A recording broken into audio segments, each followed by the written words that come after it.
So, good morning, good evening, good night, my brothers and sisters. I'm coming back to share another presentation with you. It's based on something that recently happened in my life. It's nothing serious. It was a simple everyday thing, but God used that to put this thought in my mind.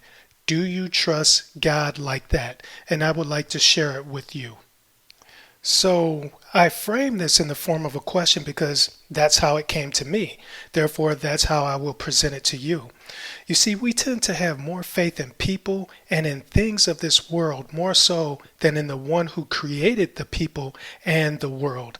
This leads me to wonder if we trust the infallible God the way we trust fallible people. Let me put the title into context for you. Recently, I was remarking to a coworker about how my 5-year-old laptop was starting to have some problems.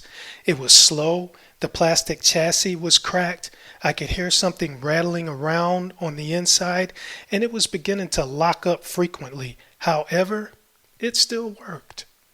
My coworker told me that if I bought a solid state hard drive, he would install it for me and I would see a significant difference in performance. Knowing that he's a very intelligent and capable systems administrator, I followed his instructions and bought the hard drive. I've seen him come up with clever solutions for complex computer issues. I've seen some very smart systems administrators seek his guidance. Knowing this, I accepted his help without question. I trusted him. As he opened my laptop and began to install the new drive, we came across some unforeseen problems. However, I had no reservations because he's an awesome systems administrator. When the solution to one problem actually led to the revelation of another, I wasn't worried because I'd seen his previous work. When my system wouldn't boot up after installing the new drive, I wasn't the least bit concerned because my device was in very capable hands. As what was supposed to be a quick job became a few hours, I was still confident that I would have my laptop back by the end of the day because others told me of how he had given their laptops new life. And yes, that pun is intended.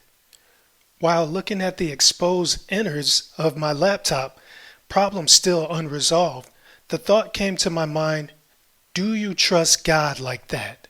If so, why do you stress over important decisions that you must make?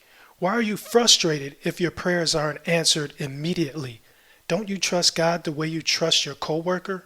Without question, without doubt, without frustration and anxiety? Sisters and brothers, think of someone or something that you put complete faith in, even when it didn't make sense. Then ask yourself, do I trust God like that? Logic leads us to believe in what we can see and touch rather than the Almighty God of creation whom we can't see. But in the book of John, Jesus says to Thomas, "Blessed are those who believe without seeing." The Apostle Thomas, whom we call Doubting Thomas, had seen Jesus crucified.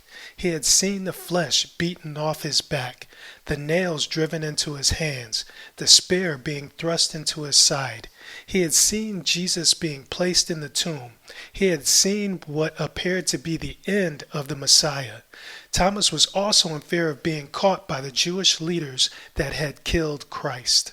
You know what else Thomas saw? He saw the feeding of the 5,000.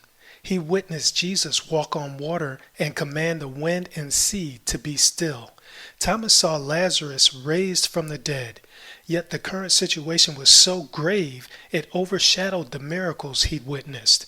When the other apostles said they had seen Jesus, Thomas refused to believe it. Can any of us condemn Thomas? Haven't we seen God do mighty things in our lives and in the lives of others? Haven't you witnessed some things that can only be explained through God's supernatural power? Haven't you received blessings that you know you didn't deserve? Don't you have a testimony of answered prayer? Yet you still ask God, where are you? When you need answers or deliverance or healing or provision or fill in the blank as it relates to you. Ultimately, the underlying cause of our lack of trust is disbelief in His Word. If you don't believe His Word is true, You'll be anxious and frustrated. You'll waver at the exact moment you should be exercising your faith. Jesus addressed this when he finally appeared to Thomas a week later. After allowing Thomas to touch his wounds, he said, "Stop doubting and believe." In other words, trust me. Brothers and sisters, it is possible to love God, go to church, serve in a ministry, sing in the choir, and still have trust issues. You doubt that God was referring to you when his word says, "Peace I leave with you," or "Never will I leave you." That God is working for the good of those who love him, that you should prosper and be in health even as your soul prospers. Yes, God included you in his promises, but do you trust him enough to believe it? Consider 1 John 5 and 14. Now this is the confidence we have in him, that if we ask him anything according to his will, he hears us. So what is God's will for you? That you be saved and come to the knowledge of the truth, that you give thanks in your circumstances, that you prosper and have a blessed future. And there are many other scriptures that speak to the will of God for your life. If you stand on these scriptures, God will come through. He promised he would. So trust him. So, my laptop. Unfortunately, it completely died. But my coworker presented to me a newer model that wasn't being used. He installed the solid state hard drive and it powered up with no issues. I'm currently using it as you listen to this presentation. It's working much better than my old laptop. We often become upset and discouraged with God because our situation looks like a mess, just like my broken laptop.